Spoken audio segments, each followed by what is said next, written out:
Ini Action Cam S Pro dari Insta360 yang katanya kualitasnya lebih di atasnya GoPro. Dia lensanya Leica. Resolusi perekaman bisa 1080p, 2K, 4K, sampai 8K. Dan bahkan di resolusi 4K-nya dia tuh bisa sampai 120 fps. Yang which is buat slow motion ya. Dilengkapi sama AI juga yang akan improve low light-nya. Dan juga bisa AI tracking kayak gini.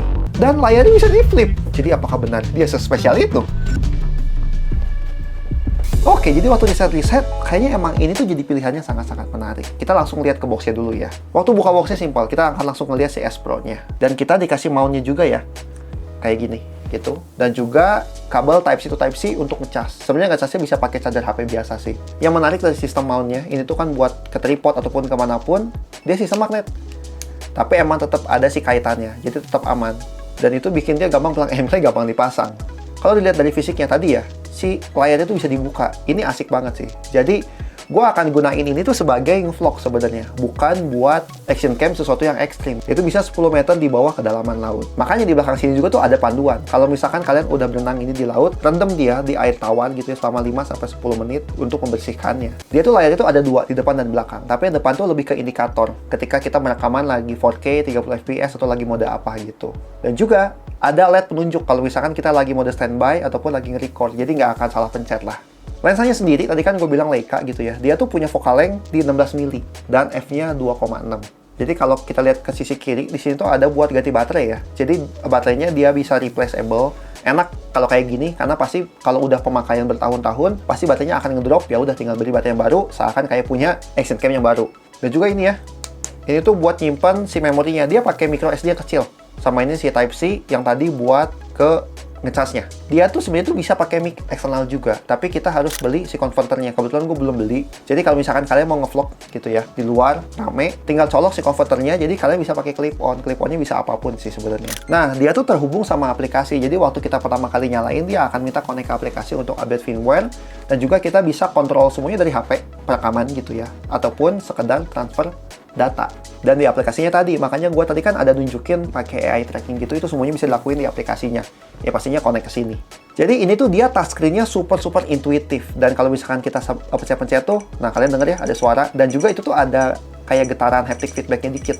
Bikin jadi satisfying mencetnya. Dan ini beneran sangat intuitif, kayak kita lagi nge-touchscreen HP.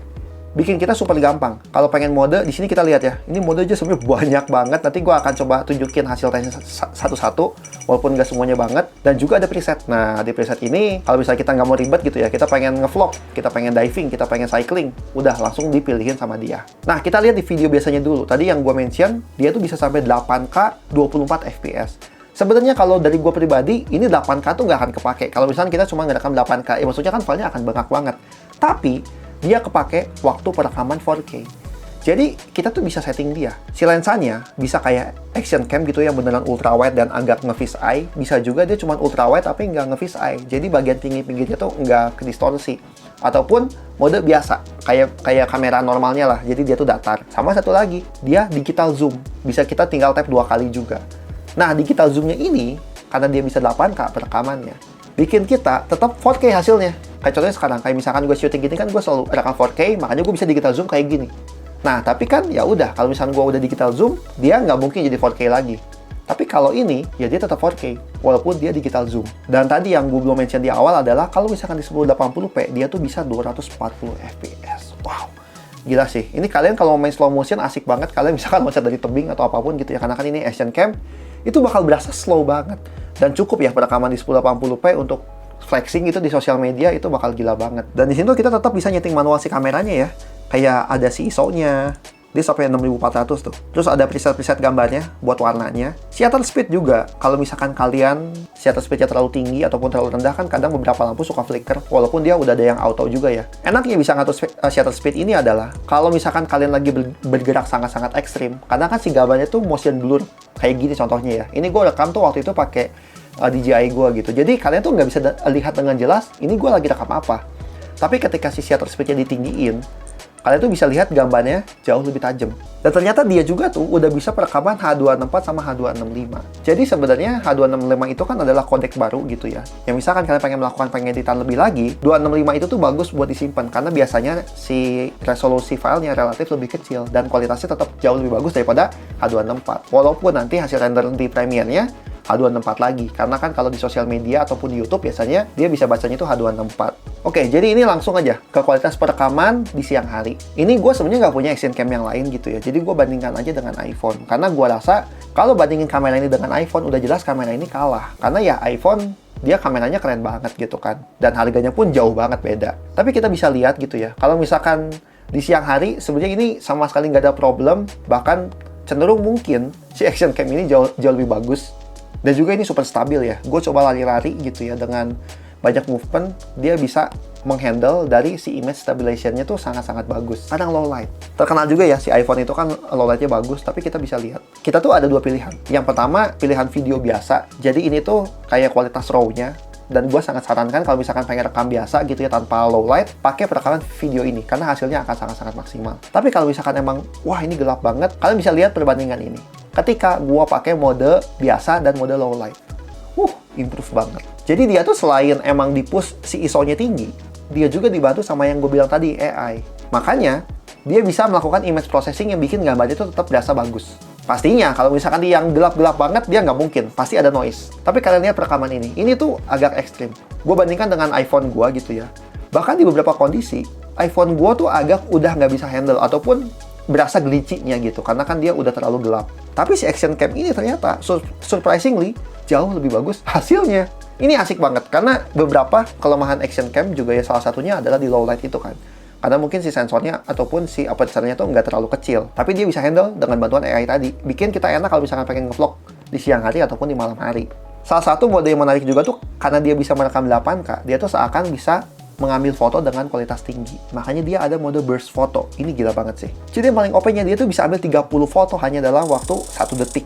Walaupun kalau misalkan kalian nggak butuh itu bisa diatur ya. Misalkan ada yang 15 foto dalam 1 detik, ataupun selama 10 detik akan terus ngambil 30 foto. Ini akan berguna banget sih kalau misalkan kalian solo traveling, kalian pengen foto momen-momen tertentu, dia akan foto terus selama 10 detik, cek, cek, cek, cek, cek, sampai totalnya 30 foto. Dan juga ada kayak time-lapse gitu ya. Wah, ini enak banget. Gimana soal baterainya? Jadi ketika dicoba rekam 4K, nggak berhenti, 4K 60 fps ya, dia tuh bisa bertahan sekitar 1 jam 15 menit. Dan itu lama banget, karena kalau misalkan kita ngevlog, kayaknya nggak akan mungkin kan, sejam ngomong terus. Yang menarik banget tuh, dia bisa quick record. Jadi ketika kita lagi matiin gitu ya, si ininya, terus kita langsung pencet tombol record, dia tuh akan langsung nyala dan record. Kayak gini, cek, gua pencet, dia nggak lama akan langsung record.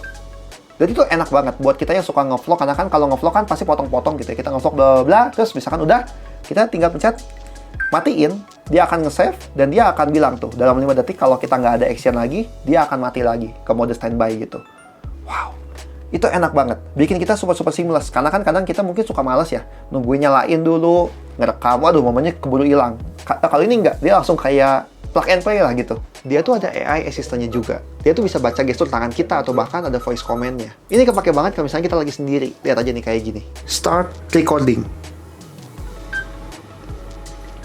Stop recording. Dan kalau gue lihat, dia tuh mic-nya tuh udah ada di kanan, kiri, atas, bawah. Makanya dia bisa stereo. Kita tuh bisa lihat ada beberapa settingan mic. Ini gue coba dengan kondisi agak ekstrim, gue naik motor. Jadi sekalian lihat low light-nya juga ya. Nah, sekarang gue sambil ngetes low light dan juga mic. Ini tuh mic-nya stereo. Mungkin ada suara mesin juga ya, suara mesin motor. Tapi buat ngebandingin. Iya kan, dengan mode mic bawaan, dan itu tuh gue kurang lebih tuh jaraknya segini nih, tangan nih. Jadi lumayan jauh dengan kondisi angin kencang dan suara motor. Gue ngomong bisa dengan tetap jelas gitu. Jadi bayangkan kalau misalnya kita cuma nge-vlog biasa, harusnya walaupun orang di sekitarnya berisik, suara kita tetap bisa ketangkep. Dan yang mengejutkan ya dari mic-nya adalah dia tuh bisa nangkep bass dan treble jauh lebih baik daripada mic-nya iPhone. Mungkin kalian tahu ya mic iPhone itu tuh cukup bagus gitu ya, dan kalau misalkan beberapa orang pun ada yang nge-vlog tuh kan kayak gini kan, pakai mic iPhone. Kenapa gue bisa bilang kayak gitu? Jadi gue tuh kan sempet kan beberapa kali kan ngerekam video gue main drum, gue upload di IG gitu. Dan gue cobain ngerekam sekali pakai ini.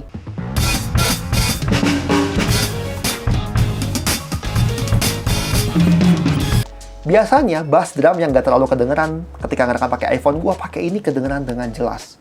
Dan nggak pecah, karena dia ada semacam kayak gain limiternya. Enak banget jadinya.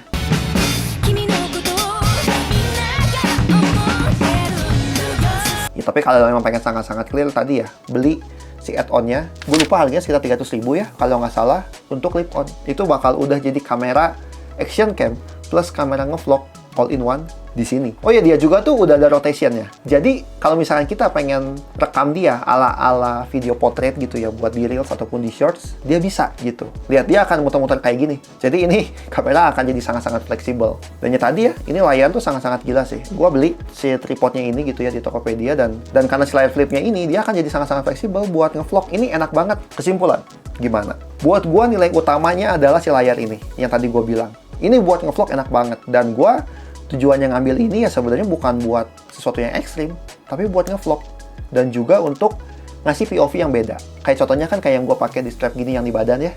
Ya udah, gue tuh bisa seakan ngasih kayak POV ke kalian. Kalau misalkan gue lagi ngevlog, itu asik banget. Kalau misalkan bayangkan kalian tuh lagi di luar negeri, ya udah. Kalau misalkan kalian lagi ngevlog di jalan, pakai aja si beltnya gitu ya. Terus kalau nggak dipakai tinggal lepas, kalau dipakai tinggal pakai, terus tutupin jaket kayak gini.